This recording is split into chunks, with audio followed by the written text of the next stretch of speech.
வேதம், சிவாகம் என்பது ஆகமங்கள். இதை தவிர வேறு ஒன்றும் இல்லை. அப்ப எக்ஸ்பேண்டட் டெக்ஸ்ட் லேட்டர் ஓன் ஞானிகளால் எக்ஸ்பேண்ட் பண்ணப்பட்ட மெட்ட டெக்ஸ்டும் இதையே தான் சொல்லுது. அந்த மெசேஜ் ஒன்றுதான். இது ஆகமங்களுடைய இது. இதுல கடைசியாக கொண்ட பார்த்தால் இந்த ஆகமங்கள்ல கூட இந்த ஞானத்தில் இருக்கிற தெளிவும் நிஷ்டை என்ற இறையோடு ஒன்றுகின்ற நிலையும் தரையலாது. அது புஸ்தகத்தால வராது, எழுத்தால வராது. ஊனக்கண் ஞானம் உணராப்பதியை ஞான கண்ணினில் சிந்தை நாடி என்று சிவஞான போதம் 9ஆம் சூத்திரம் சொல்லும். அது இறைவனை அப்படியெல்லாம் கண்ணால பார்க்க இயலாது. ஒப்புடைய நல்லன் ஒருவனல்லன் ஓர் ஊரனல்லன் ஒருவன் இல்லி அப்படியும் அந்நிறமும் அவ்வண்ணமும் அவனருளே கண்ணாக காணினால் அவனுடைய அருளாலதான் நாங்க பார்க்கணும் கண்ணை கொண்டு. இப்படியன் இந்நிறத்தன் இவ்வண்ணத்தன் இவன் இறைவன் என்று எழுதி காட்டினாரே. இவர் இப்படித்தான் இன்ன நிறம் இன்ன மாதிரி என்றெல்லாம் எழுதி காட்ட இயலாது. இதுதான் ஞானம். இந்த ஞானத்தை ஆகமத்தில் எழுதலாது. அப்ப அதுக்குத்தான் இறைவன் என்ன செய்கிறார்? 3வது வெளிப்பாடு. 1வது வெளிப்பாடு வேதங்கள், 2வது வெளிப்பாடு ஆகமங்கள், 3வது வெளிப்பாடு மௌன உபதேசம். தட்சணாமூர்த்தியாக கல்லால மரத்தின் கீழிருந்து கையிலே சின்முத்திரை, இந்த வலது கை சுட்டு விரலை இந்த பெருவிரலோடு மடித்து வடி நிற்கின்ற சின்முத்திரை. என்னுடைய சுட்டு விரல் மற்ற 3 விரலோடு சேர்ந்து இருக்கு. பெருவிரல் தனியாக இருக்கு. இந்த பெருவிரல் இறையை குறிக்கின்றது. சுட்டு விரல் எங்களுடைய உயிரை குறிக்கின்றது. இந்த உயிர் எப்பொழுதும் இந்த 3 மலங்களாகிய ஆணவம் கண்மம் மாயோடு சேர்ந்துதான் இருக்கு. இந்த ஞானம் வருகின்ற பொழுது உயிர் மலங்களை விட்டு கொஞ்சம் விலக இறையும் வருவார். தனியா உயிர் மட்டும் தன்னுடைய செல்ஃப் எஃபர்ட்டால போகலாது. அதான் செல்ஃப் எஃபர்ட்டால வர்ற முதல் சொல்லி போட்டு சரியை கிரியை யோகம் ஞானம் எல்லாம் செல்ஃப் எஃபர்ட். அந்த கேட்டல் சிந்தித்தார். இந்த தெளிதலின் நிட்ட கூடலும் இறை அந்த பெருவிரலும் வளைஞ்சு சேரும். ஆன்மா மும்மலங்களையும் விட்டு விலகி இறைவனுடன் சேரும் நிலை. அதை வைத்துக்கொண்டு இறைவன் யாருக்கு இதை உபதேசித்தார்? 4 பேருக்கு உபதேசித்தார். சனகர், சனாதனர், சனந்தனர், சனத்குமார் என்ற 4 முனிவருக்கு உபதேசித்தார். இன்றைக்கெல்லாம் சிவன் கோயிலுக்கு போனா தெற்கு பக்கமாக அந்த மூர்த்தம் இருக்கு. சிவன் ஒரு ஆலமரத்து கீழே இப்படி சின்மத்திரோட இருக்கிறார். அவருக்குள்ள 4 முனிவர்கள் இருப்பார்கள். அதைத்தான் சொன்னார்கள், அன்றாளின் கீழிருந்து அறமுறைத்தான் காணேடி. நன்றாக 4 நான்மறையின் உட்பொருளை அன்றாளின் கீழிருந்து அறமுறைத்தான் காணேடி. அறம் என்றால் தர்மம். இந்த தர்மத்தை 4 பேருக்கு சொல்றார். ஆலமரத்துக்கு கீழே இருந்து சின்முத்திரையோட. இந்த நிலை என்னத்தை சொல்றாரு என்று சொன்னால் ஞானத்தை அனுபவமா காட்டுறார். இது அனுபூதி ஞானம் என்று சொல்லுவார்கள். அதாவது இறைவன் எங்களுக்கு படைப்பு கொடுத்தார் இல்லையா? இதுல என்னத்தை கொடுத்தார்? அறிவதற்கு கொடுத்தார். இந்த அறிவதற்குத்தான் இந்த கண், காது, மூக்கு, மனம், கான்சியஸ், சித்தம், சென்ஸ் ஆஃப் செல்ஃப், இப்படி 36 தத்துவங்களை அறிவதற்கு கொடுத்தார். அதை வச்சுதான் நாங்கள்லாம் அறிகிறோம், வாசிக்கிறோம். நான் இங்க உங்களோட கதைக்கிறேன், நீங்க கேட்குறீங்க, ஆக்கள் கேட்கிறோம்.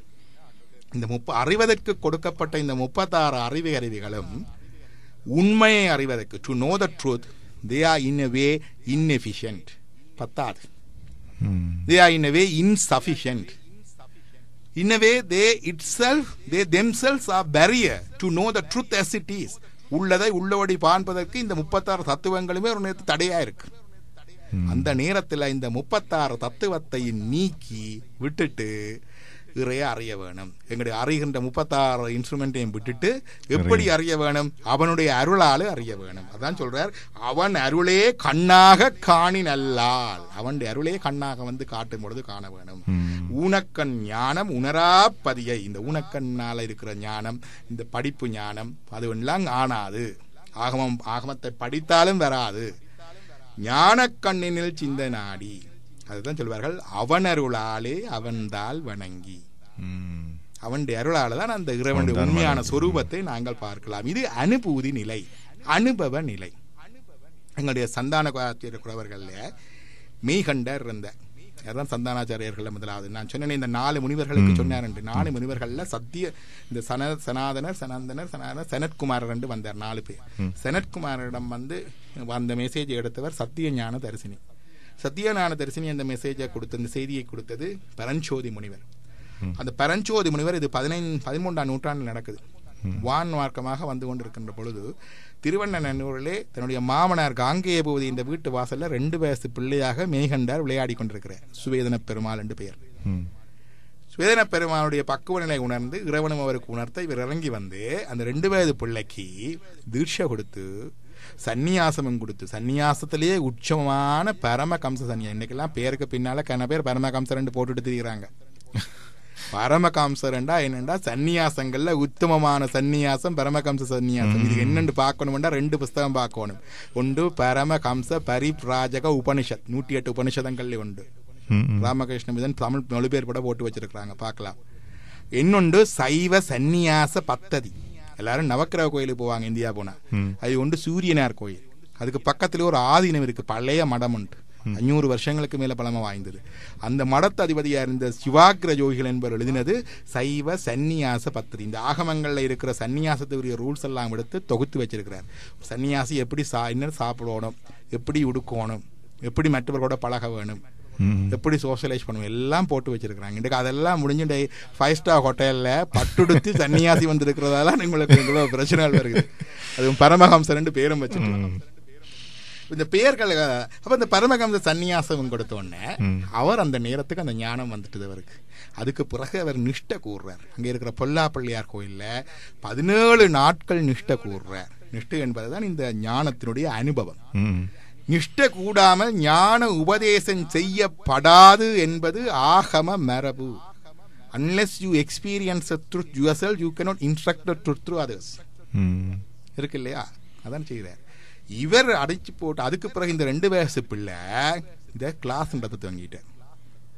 சிவஞான போதம் தமிழ்ல எழுதி, சிவஞான போதம் ரௌரவ ஆகமத்துல இருக்கு, பாச விமோசன படத்துல 12 சூத்திரம் 41 வரி. அதை தமிழ்ல இவர் எழுதி அதை படிப்பிக்கிறார், பாடம் படிப்பிக்கிறார்.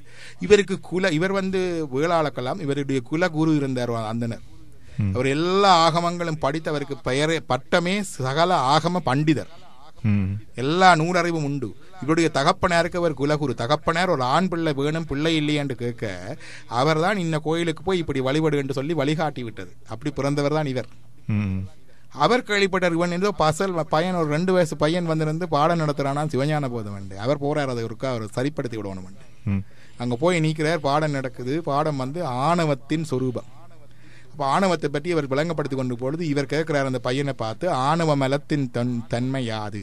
இந்த பையன் சுட்டு விரலை காட்டி, சின்ன பிஞ்சு விரலால காட்டி நீர் நிற்கும் நிலை. இந்த 70 வயதுக்கு மேற்பட்ட அந்த சகலாம பண்டிதர் அந்தன பெரியார், இவருடைய குலகுரு. இந்த சிறு பையன் 2 வயசு, குலத்தாலையும் அந்த நாளையில குல வேறுபாடு எல்லாம் இருந்தது இல்லையா, அதுல காலிலே விழுந்து அவருடைய சீடராகிறார். காலிலே விழுந்து அவருடைய சீடராகிறார். அவர் தான் அருணந்தி சிவம் அவருடைய சீடர். அவர் செய்த புஸ்தகம் தான் சிவஞான சித்தியார். அதான் அடிக்கடி பாட்டு எடுத்து விடுவேன் இல்லையா, அருமறை ஆகமங்கள் முதநூலாகினான் என்று. அது எழுதினது அவர். அந்த ஞானத்துக்கு வயசு கிடையாது, ஞானத்துக்கு ஸ்டேட்டஸ் கிடையாது. ஞானத்துக்கும் அறிவும் வேறு, கன்ஃபியூஸ் பண்ணப்படாது. சகலாம் நீங்க PhD எடுக்கலாம், எத்தனையோ பல்கலைக்கழக புத்தகங்கள் எழுதலாம், அது வேறு. இறைவன் தருகின்ற ஞானம் வேறு. உதாரணத்துக்காக சொன்னேன். இந்த மௌன உபதேசத்தை கொடுத்தது இறைவன் அங்கே கொடுத்திருக்கிறார். இது மட்டுமல்ல, அவன் தாவரங்கள் விலங்குகளுக்கு கூட வெளிப்படுத்தி இருக்கிறான் தன்னை. தேவர்களுக்கு சொன்னோம், நாகர்களுக்கு சொன்னோம், மற்ற கடவுளர்களுக்கு சொன்னோம், மனுஷர்களுக்கு சொன்னோம். இல்லை, அவன் மிருகம் கரிக்குருவிக்கு உபதேசம் செய்கிறார். திருவிளையாட புராணத்தில் வருது. கரிக்குருவிக்கு உபதேசம் செய்கிறார் அவன் மிருத்யுஞ்சய மந்திரத்தை. என்ன சொன்னார் கேட்டீங்களே, மிருத்யு என்றால் மரணம்.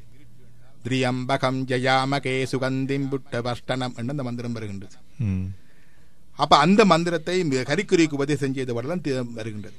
கரிக்குருவிக்கு அந்த கரிக்குருவி கடவுள் எப்படி இருப்பார் என்று நினைத்துக் கொண்டிருக்கிறதோ அந்த வடிவத்திலே அவருக்கு காட்சி தந்தாராம். அதாவது கடவுள் இப்படித்தான் அப்படித்தான் இல்லை, நாங்கள் என்ன வடிவத்தில் நினைத்துக் கொண்டிருக்கிறோமோ அந்த வடிவத்தில் அவர் வருவார். கரிக்குருவிக்கு சொல்லலாமா கடவுள் இப்படி இருக்கிறார் இப்படி இல்லை என்று சொல்லி. அதே மாதிரியாக ஒரு நாரைக்கு முத்தி கொடுத்த படலம் வருகின்றது. ஒரு நாரை ஒன்று புண்ணியத்தினால இங்க மதுரைக்கு அங்க இருந்து வழிபட்டு முத்தி அடைகின்றது. இந்த பொட்டாமரை குளத்திலே நாரை யோசிக்கின்றது, ஐயோ என்னுடைய ஆக்கள் எல்லாம் மீன் பிடிச்சு சாப்பிட்றாங்களே, இப்படி எல்லாம் இந்த இதுல மீன் வரப்படாது. இன்றைக்கும் மதுரையில் இருக்கிற பொட்டாமரை குளத்துல நீர்வாழ் உயிரினங்கள் இல்லை. அது ஒரு அதிசயம். அது மட்டுமல்ல, ஒரு சிலந்தி வலை விரித்து சிவனுக்கு மேலே அந்த குடை போல வலை விரித்து விளைகின்றது. அதற்கு ஒரு இது கொடுக்கின்ற, அது கோச்செங்கனாக கோச்செங்க சோழனாக அடுத்த உறப்பிலே பிறக்கின்றது. சிலந்தியும் ஆனைக்காவில் திருநிலர் பந்தர் செய்து உலர்ந்தவன் இறந்த போதே கோச்செங்கனானுமாக. அடுத்த நாள் பிறப்பில் கோச்சங்கனான வாரார். அதே மாதிரியாக ஒரு எலி இரவில போய் அந்த விளக்கிலே நெய் குடிப்பதற்காக போனது மூக்கால திரிய தூண்டுது, இந்த விளக்கு எரியுது. அந்த வேலி அடுத்த பிறப்பில் மாபலி சக்கரவர்த்தியா வருகிறது. நிறைமறை காடு தன்னில் திருமறைக்காடு என்ற இடத்துல நீண்டெறி தீபந்தன்னை கரை நிறத்து எலி, கருப்பு நிறத்து எலி மூக்கு சுட்டுட கனன்று தூண்ட நிறைகடல் மண்ணும் விண்ணும் அகன்றவான் உலகமெல்லாம் குறவர கொடுப்பர் போலும் குறுக்க வீரட்டரானே.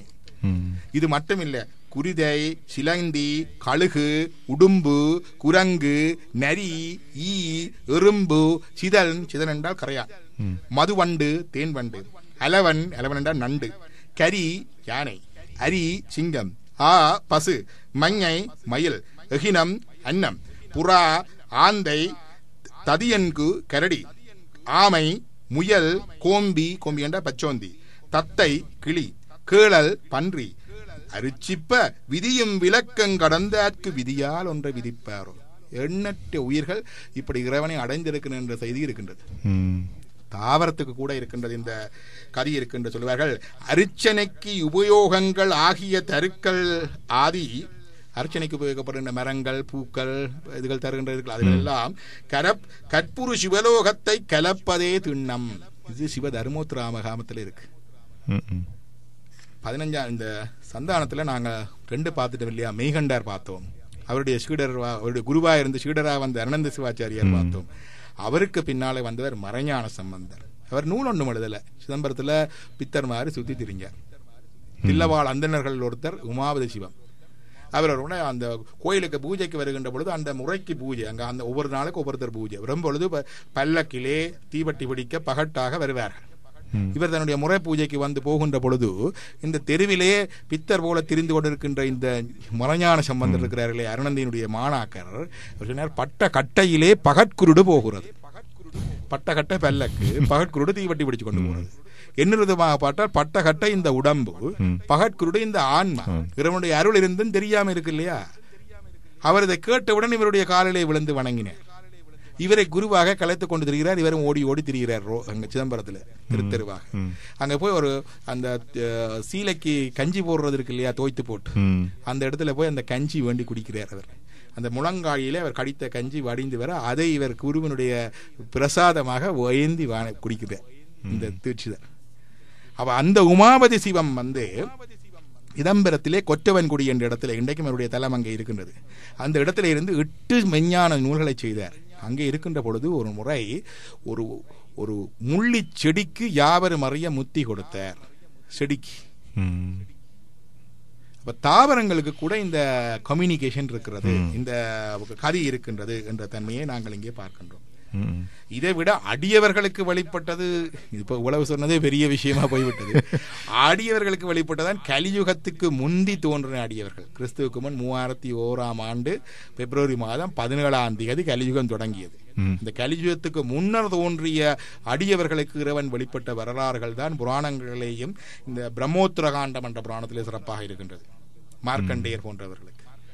அதே மாதிரியாக பகவத்கீதையிலே கிருஷ்ணர் சொல்லுகின்றார். அதை பற்றி அவதாரங்களாக வந்தவர்கள் இறைவனுடைய செய்தியை வெளிப்படுத்தின தன்மையை பார்க்கின்றோம். பகவத்கீதையிலே கிருஷ்ணர் சொன்னது எல்லாமே வரும் பகவான் உவாச, இறைவன் கதைப்பது பகவான் உவாச, பகவானுடைய வசனம்.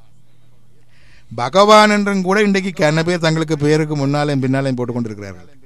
பகவானுடைய கருத்து தெரிய வேண்டும். பகம் என்றால் 6, அளவற்ற அழகு, அளவற்ற அறிவு, அளவற்ற செல்வம், அளவற்ற ஆற்றல், அளவற்ற புகழ், இவ்வளவும் இருந்தும் அதனால அசைக்க முடியாத அளவற்ற சலனம் இல்லாத தன்மை.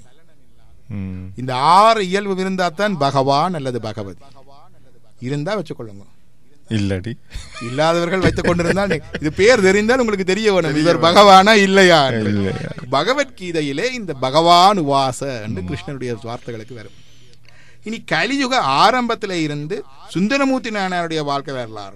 அவருடைய வாழ்ந்தது 1694ஆம் ஆண்டு பிறந்தவர், 712ஆம் ஆண்டு கைலைக்கு சென்றது. அந்த காலம் வரைக்கும் வாழ்ந்த 63 வாழ்ந்த அடியார்கள் உள்ள எங்களுக்கு யாருடைய வரலாறு ஒரு படிப்பினையாக இருக்குமோ, எங்களுக்கு யாருடைய வரலாறு தெரியப்படுத்த